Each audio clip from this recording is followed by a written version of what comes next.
Hello दोस्तों, कैसे आप सभी। आशा करता हूँ कि आप बढ़िया होंगे। आपका पढ़ाई खूब जोर शोर से चल रहा होगा। आज हम आपके लिए लाए हैं ब्रह्मास्त्र बैच, जो कि आपके लिए वरदान साबित होगा। 100% इसमें से क्वेश्चन आएगा ही। ये आपका पहला क्लास है। ब्रह्मास्त्र इसका नाम इसलिए पड़ा क्योंकि ब्रह्मास्त्र कब चलाया जाता है, जब कोई उम्मीद ना रह जाए। यानी कि साड़े के साड़ा तीर जब खत्म हो जाता है, फेल हो जाता है, तब जाकर के ब्रह्मास्त्र काम आता है। तो हम आपके लिए लाए हैं ब्रह्मास्त्र बैच, जो कि काफी इम्पोर्टेंट होगा आपके लिए। यहाँ पर आपको ऑल सब्जेक्ट का क्वेश्चन कराया जाएगा। ऑब्जेक्टिव इस सेशन में, सब्जेक्टिव आगे होगा। तो आप लोग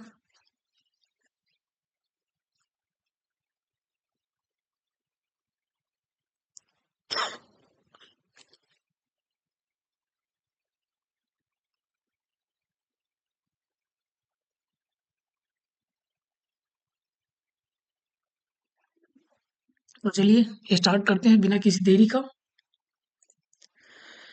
ये पहला क्वेश्चन पहले साइंस होगा, फिर उसके बाद अदर सब्जेक्ट होगा। ये जो है, थोड़ा पेंसिल ले लेते हैं। कहाँ गया?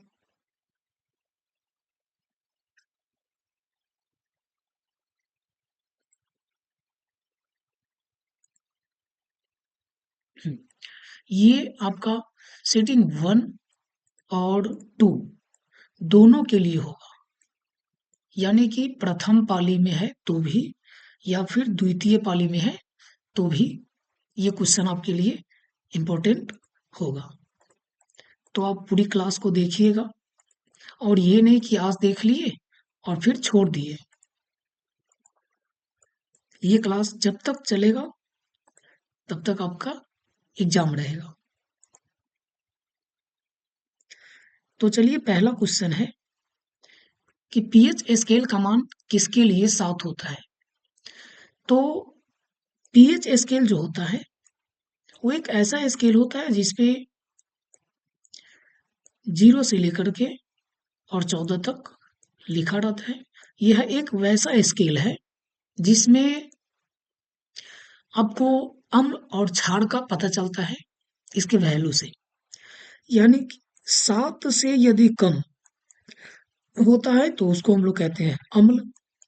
7 से कम यदि पीएच मान होता है तो उसको हम लोग कहते हैं अम्ल, और 7 से अधिक जब होता है तो उसको हम लोग कहते हैं क्षार। तो 7 किसके लिए होता है? तो 7 जो है उदासीन के लिए होता है। यानी कि उदासीन इसमें कौन है? तो शुद्ध जो जल है उसका पीएच मान कितना होता है? तो 7 होता है। यहाँ पर क्वेश्चन एक रहेगा, लेकिन इससे फैक्ट अदर मिलेगा, तो आप लोग इसको भी ध्यान दीजिएगा। अम्ल का पीएच मान कितना होता है? तो 7 से कम। क्षार का पीएच मान कितना होता है? 7 से अधिक। शुद्ध जल का पीएच मान कितना होता है? तो 7 होता है। कभी कभी क्वेश्चन आपसे ये पूछ देगा कि अशुद्ध जल विद्युत का सुचालक है या नहीं। तो अशुद्ध जल जो होता है विद्युत का सुचालक नहीं होता है, कुचालक होता है। ठीक। चलिए अगला क्वेश्चन में चलते हैं। लगने की प्रक्रिया को क्या कहते हैं? अपचयन, ऑक्सीकरण, जंग लगना, या फिर विस्थापन। तो धातु जो होती है, तो उस पर जब ऑक्सीकरण होता है तब जाकर के वो जंग लग जाता है। आप देखे होइएगा कि वहां पर जो ब्राउन कलर का जो लग जाता है, काले या भूरे रंग का जो होता है, तो उसको हम लोग कहते हैं जंग। उससे बचने के लिए क्या किया जाता है? तो उस पर लेप लगाया जाता है। क्या लगाया जाता है? लेप लगाया जाता है। अगला क्वेश्चन है कि वह यौगिक जिसमें हाइड्रोजन और कार्बन दोनों होते हैं, तो क्या कहलाता है? हाइड्रोजन और कार्बन। तो नाम से ही पता चलता है हाइड्रोजन भी है और कार्बन भी है, तो हाइड्रोकार्बन इसका राइट आंसर होगा। कभी कभी पूछ देता है आपसे कि अम्ल का पीएच मान।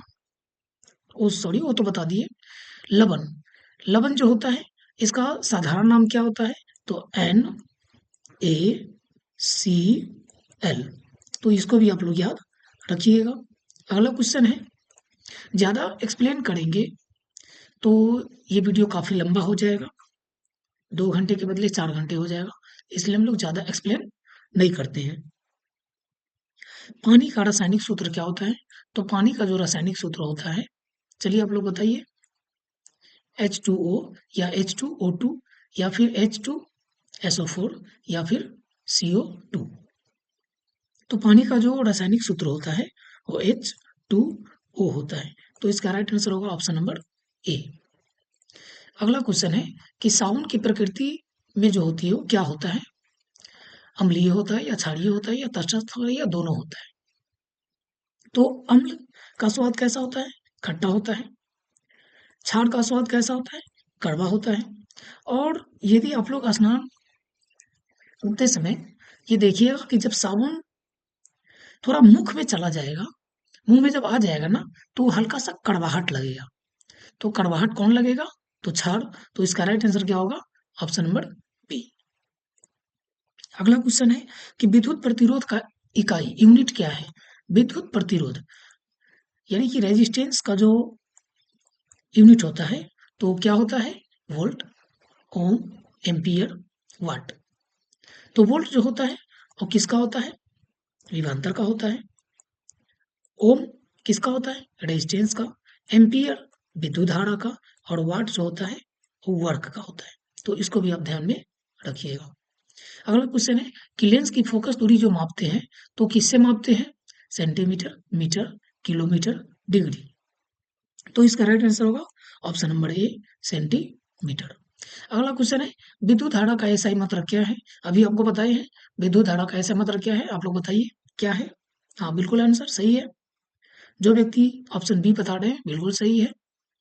चलिए अगला क्वेश्चन है विद्युत बल्ब का जो मुख्य भाग होता है वो क्या होता है? यानी कि विद्युत बल्ब जो आप देखे होइएगा तो उसमें इस प्रकार का एक बना रहता है ऐसे करके। तो वो जो होता है वो क्या होता है? टंगस्टन का बना होता है। किसका बना होता है? टंगस्टन का। कई बार एग्जाम में ये पूछ चुका है क्वेश्चन कि विद्युत बल्ब का फिलामेंट किस धातु का बना होता है? तो टंगस्टन का होता है। तो लाइट कट गया था जिसके लिए माफी चाहूंगा। तो अगला क्वेश्चन है कि निकट दृष्टि दोष को ठीक करने के लिए कौन सा लेंस उपयोगी है? उत्तल लेंस, अवतल लेंस, बेलनाकार लेंस या फिर दोनों? तो निकट दृष्टि दोष को दूर करने के लिए जो होता है तो अवतल लेंस का यूज किया जाता है। किसका किया जाता है? अवतल लेंस का। उत्तल लेंस का यूज किया जाता है दूर दृष्टि दोष को दूर करने के लिए, भी आप याद रखिएगा। दूर दृष्टि दोष को दूर करने के लिए किसका यूज किया जाता है? तो उत्तल लेंस।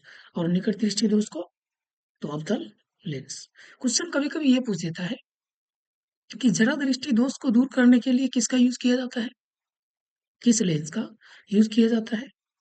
या फिर कभी कभी ये पूछ देता है कि अबिंदुकता को दूर करने के लिए किस लेंस का व्यवहार किया जाता है? तो ये दोनों क्वेश्चन भी आप देख लीजिएगा।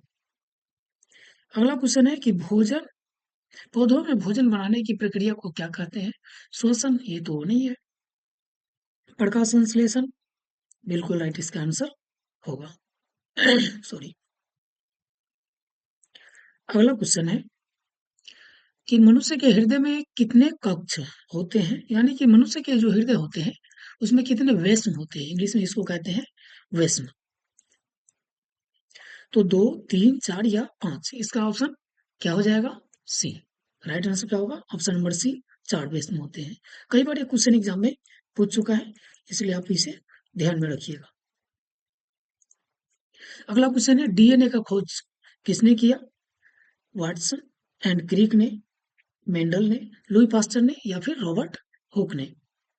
तो इसका राइट आंसर होगा वाटसन एंड क्रिक। मेंडल जो था वो मटर के पौधे पर अपना प्रयोग किया। अनुवंशिकता के पिता भी उसको कहा जाता है, जॉन ग्रेगर मेंडल को। अगला क्वेश्चन है कि मस्तिष्क का सबसे बड़ा भाग जो है वो कौन सा है? प्रमस्तिष्क, सेरिब्रम, मेडुला या रीढ़? तो मस्तिष्क का जो सबसे बड़ा भाग है वो प्रमस्तिष्क है।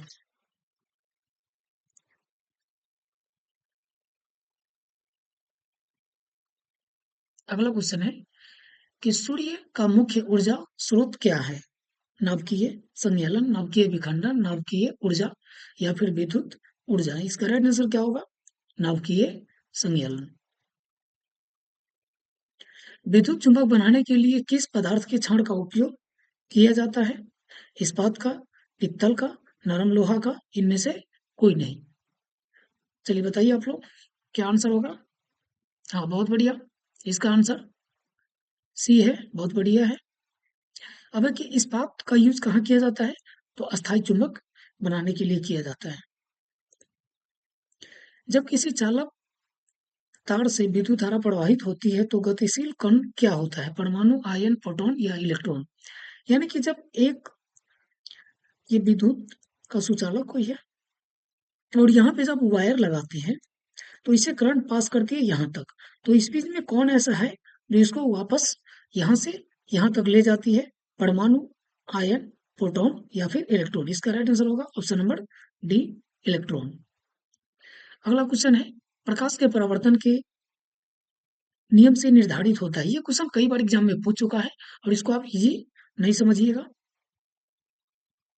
आपतन कोण बराबर परावर्तन कोण, परावर्तन कोण बराबर अपवर्तन कोण, आपतन कोण बराबर विचलन कोण, इनमें से कोई नहीं। चलिए बताइए आप लोग जल्दी जल्दी क्या इसका आंसर होगा?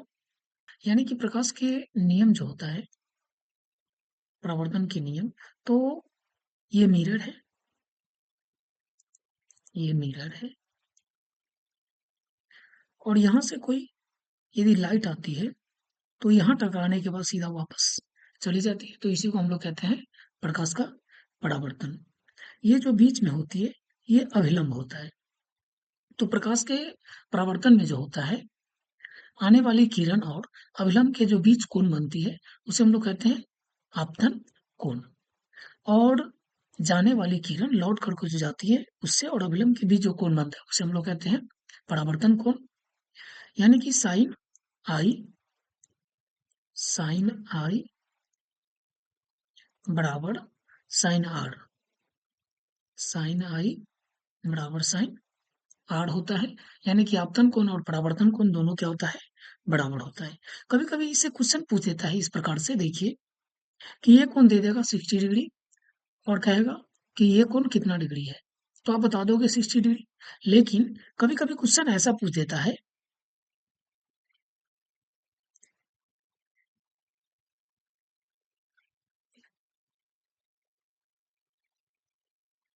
क्वेश्चन ये पूछ देगा कि ये कोण 60 डिग्री है तो ये कोण बताइए। एक मिनट, क्या हो गया? ये कोण कितना डिग्री होगा? तो यहाँ अभिलंब जो होता है वो टोटल 90 डिग्री का कोण होता है, तो ये 60 डिग्री है तो ये भी 60 डिग्री होगा। बट ये टोटल 90 डिग्री है तो ये 60, तो ये कितना होगा? तो 30 डिग्री होगा। तो ऐसे भी आप ध्यान में रखिएगा, ये न्यूमेरिकल में पूछ देता है। चलिए आगे बढ़ते हैं।